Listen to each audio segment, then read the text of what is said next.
Après toutes les adaptations des séries cultes américaines, comme par exemple Mission Impossible, Drôle de Dame ou encore Star Trek, il était grand temps que nous fassions revivre notre patrimoine. Eh bien, c'est chose faite dès mercredi prochain avec la sortie en salle de Belphégor, qui va donc envahir toutes les salles de cinéma françaises. Alors, s'il y a 36 ans dans la série, tout le monde se demandait mais qui se cachait sous le masque de Belphégor? Je vais vous le dire, moi aujourd'hui, c'était Juliette Gréco. Eh bien, dans la version cinéma, la question est différente, puisqu'il s'agit de savoir qui est le revenant qui a pris possession du corps, au demeurant ravissant, de Lisa, interprétée par Sophie Marceau. Waouh! Alors à l'affiche de Belphégor, Frédéric Diefenthal, mais aussi Michel Serrault, réunis donc pour cette super production au budget de 100 millions de francs, truffée d'effets spéciaux qui ont mobilisé quand même quelques 20 personnes pendant 4 mois et demi. Alors, le tournage vu par Sophie Marceau, quelle classe, c'est un entretien signé Hélène Deverte. Tremblay français. Belphégor est de retour, hantant les galeries du Louvre. Pourtant, lorsque le célèbre musée fermait ses portes au public l'été dernier, ce n'était pas par un esprit maléfique qu'il était hanté toute la nuit, mais en fait par une équipe de cinéma, une première. Et dans la réalité du tournage, Sophie Marceau était moins chez elle que le fantôme qu'elle incarne. On était cadrés, on ne peut pas se conduire tout à fait librement, fumer, boire un coup, un café qui se renverse. Donc on n'avait pas le droit de sortir de notre itinéraire bien tracé. Prendre possession du corps de Sophie Marceau, voilà un mauvais esprit qui a bien bon goût. Mais pour donner vie et mouvement à ce fantôme, c'est l'actrice qui a dû faire des pieds et des mains, aidée dans sa gestuelle par une chorégraphe de chez Philippe Decoufflé. J'avais envie d'avoir quelqu'un avec moi qui m'aide un petit peu à profiter de ce costume sous lequel j'ai du mal à exprimer quoi que ce soit. C'était un petit peu pour moi étouffant de me dire mais comment Belphégor va exister. Jouer un fantôme au cinéma, c'est un jeu de l'esprit, l'image n'étant ajoutée par les effets spéciaux qu'en post-production. Mais Belphégor, c'est aussi du sport avec beaucoup de cascades.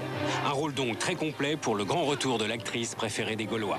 Les films les plus physiques que j'ai faits étaient des films français. Les films anglo-américains que j'ai faits, c'était toujours des princesses, des reines, des gouvernantes. J'étais plutôt, au contraire, très sage et pas du tout dans l'action, quoi. Belphégor, un esprit vieux de plusieurs milliers d'années, mais dans un corps jeune. Difficile d'imaginer Sophie Marceau à son tour aussi vieille. Eh bien, le cinéma, lui, l'a fait. C'est bien, moi, je me dis, je sais comment je serai. Dans quelques années, où tout se sèche comme ça et tout devient... c'est très bien fait. Ça, c'est vraiment... Les effets spéciaux sont magnifiques dans le film. Vous n'avez pas peur que votre fils ait peur ou... Ah, mais je l'emmène pas voir ça, non, il est trop petit. Interdit au moins de ça. Au moins de, je sais pas, 8, 9, 10 ans, quoi. Aujourd'hui, Sophie Marceau est une grande fille qui peut bien taquiner les esprits. Mais petite, à quoi pensait-elle donc dans le noir?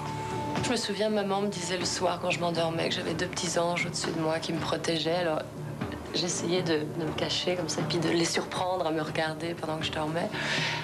C'était des gentils fantômes, vous voyez. Mais non, j'avais pas de phobie ou de spectre comme ça qui venait me visiter la nuit, me chatouiller les pieds. Non, non.